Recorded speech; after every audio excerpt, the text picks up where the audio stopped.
Well, good morning, everyone.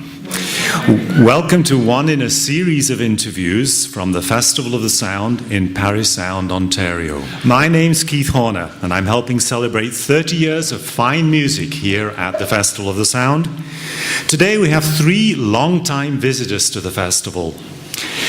All of them true audience favorites. From England, cellist Bruno Shrecker returns, about 10 years after playing his final concert with the Allegri string quartet. From Lethbridge, Alberta, pianist Glen Montgomery, and from Toronto, Ontario, violinist Moshe Hammer. Welcome back to the Festival of the Sound, gentlemen. It's good to see you all in Paris Sound again. Bruno, you must have a mix of emotions returning on the other side of the platform, no longer with your cello.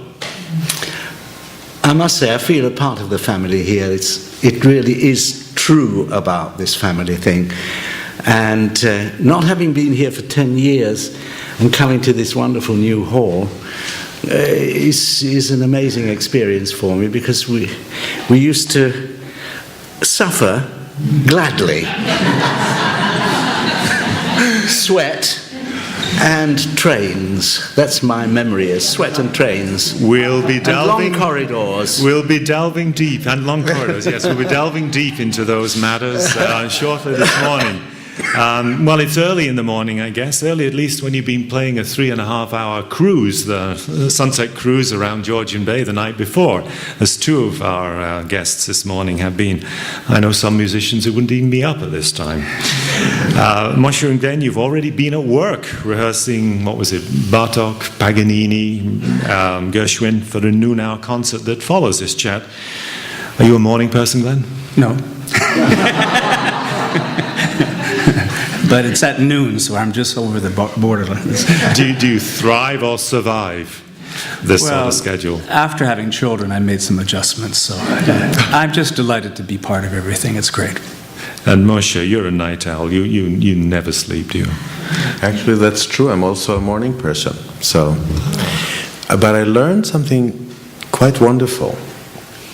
There's something called siesta. And that's brilliant, because I can go till who knows when, and I can wake up at 7, right? Mm-hmm. But Glen and I were at it at around 9 o'clock this morning. It was wonderful. It's great. That's impressive, and it's very necessary, I would imagine, with the schedule of a festival. Rehearsals, and a concert. And the concert, yeah. My friend asked me, so you're going to go and do some trips on the boat and on the islands and all that? I said, I'm here to work. Do you remember when it was that you first came to the festival, or at least the earliest times? Can you give us a story? Let's start with Bruno. Well, I can give you a story that goes way before the festival. Ah. And we had an agent in, I think it was Montreal, who made up a tour for us in Canada, and he said, you can only come if you play with this upstart clarinet player called Jim Campbell. And we had to make up our minds whether we were prepared to play with an upstart or not. And we decided, well, we need the money, we'd better risk it. So we met Jim in Calgary, it was. Uh-huh. And we got the music out for the Mozart Clarinet Quintet, being prepared to spend 3 hours trying to make some sort of contact with this young chap. And we played the first few bars, and we said, oh, let's go and have a beer. It's great. And we've been friends ever since. I mean, it's been the most wonderful relationship we've had with Jim and the family and this family here. I've missed you over many years, and I'm delighted to be here. Good. Glen, you're a more recent arrival at the festival from Lethbridge, Alberta. Well, actually, my first festival was in 1991, quite a ways back. Oh, young fella. And the one thing that I observe, we use the word family all the time, but often people ask me if music's the most important thing in my life, and I say often it's certainly important, but not the most important thing. But music helps illuminate the things that are the most important. And what I've discovered is that music brings together so many people, either directly involved with music or so many wonderful people who are drawn to music. Mm-hmm. And this is the most beautiful gathering place that I've ever encountered for people celebrating music, but also just having a sense of camaraderie and the sense of a quiet music that takes place all the time, and the interconnection with nature, with wonderful people. So the whole range of experience is the most important thing for me. Certainly I remember the trains and the sweat. And the most amusing time, since there were very few pianos to practice on before the concerts, we were doing a piano gala, and with Jamie Parker, I was practicing away, and he said, "Could I use half the piano to practice?" I've never seen anything like it. So That's one of the best stories I've heard. I let him. Moshe, when were you first here? I mean, you must have been about the time I was here. Yeah, first time I played here was when there was different management. That was, I think, 81 or 82. And I just arrived in Toronto, actually. And here I am playing with wonderful people. And I'll never forget that first time playing in a gym with trains. It was fabulous. Because I was told that live music, when you play live music, you never know what happens. And that is actually true. So it was wonderful.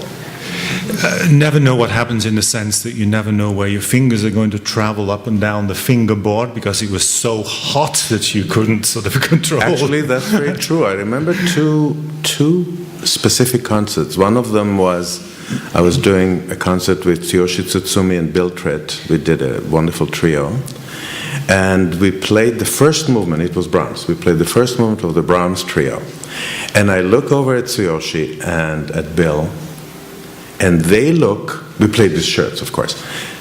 They both look like they are in a sauna. And as I was looking at them, two thoughts came into my mind. One of them, I must look the same. And the second thought was, we still have 3 movements to play. That was it. I'll never forget that moment. And then I think the highlight was, and it was actually one of those stories that I wish we made into a movie. That night we did the 4 seasons of Vivaldi with the orchestra from Ottawa, the 13 strings. 13 strings, yes. And it was very hot that day. It really, really was hot. So it was decided that I will, in between seasons, I'll go backstage, change a shirt, and whoever was the stage manager, I don't think it was Kelly, we had towels. I would take shirt off and really towel off like a boxer and come back on stage and do the next season. So we did that. The plan worked beautifully. The only problem was it was so hot that I would change a shirt, come on stage, and within 4 bars, I may as well have worn the other shirt. And there was something extraordinary that happened in summer, in the season, in summer. I don't know if you remember, there is in the slow movement a depiction of a thunderstorm that Vivaldi does. The cellos go yum, and it's supposed to be a thunder or something. And it was absolutely spectacular because at that moment the skies opened up and there was actual thunder, and it's still on the recording. So I think timing was absolutely brilliant that night. You had a 4th member in this. Wow, what a story. You must remember the heat after the cool temperatures of England, Yes. pastoral landscape of England, Yeah. coming to the tropical heat of Paris Sound. Yeah. The funny thing is, it takes me right from the beginning to the end of my Paris Sound career. And the last season of Paris Sound, I was allowed to make my own choice of programs. And in the cool of Britain, I chose to play the last 3 Mozart quartets which are full of high, difficult cello solos. You can only play them when you're in good condition, you know. But here I was, absolutely dripping with sweat, struggling away with these difficult parts. And it was entirely my own fault. I should have thought about it. And you have trains in England. Yes, but you have trains in concert halls in England? It's a rare occurrence to have a train in a concert hall. And I must say, I think it definitely dignified the concerts in Paris Sound. See, in England, they go on the other side of the road. Yes. Were you ever thrown by that train, Moshe? Did it ever sort of throw a curve at you that, you know, was distracting? I actually started smiling one day because there's nothing you can do. I mean, it gets so loud. I mean, I could have played a completely different piece, and no one would have known. Moshe, have you made friends through the festival? Friends that have sort of continued outside festival months or weeks? Yeah, this is, as Glenn was saying, the one wonderful thing about festivals as opposed to a one-night concert is when we stay in Paris Sound or another wonderful spot, we stay for 3, 4, 5 days. We get a chance to actually get to know people, not only rehearsal and a concert. So we get to have a lunch or a beer or a cup of coffee together, and we actually get to be friends. Many times we play concerts somewhere else, same combinations or different combinations, and we say sometimes, hey, this is a great piece, we should play it in BC or Manitoba or somewhere. It's wonderful because it brings a different set of friends to life. And one of the most wonderful examples for me is I got to know Rian de Waal, and then we ended up doing concerts in Holland because of the friendship. I first met Rian here in Paris Sound, and it's wonderful.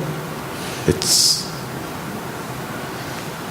a combination. I just thought of it. It's a combination of family and friends, and it's wonderful to have family that you're friendly with, isn't it? That was said with feeling, I think. Yes.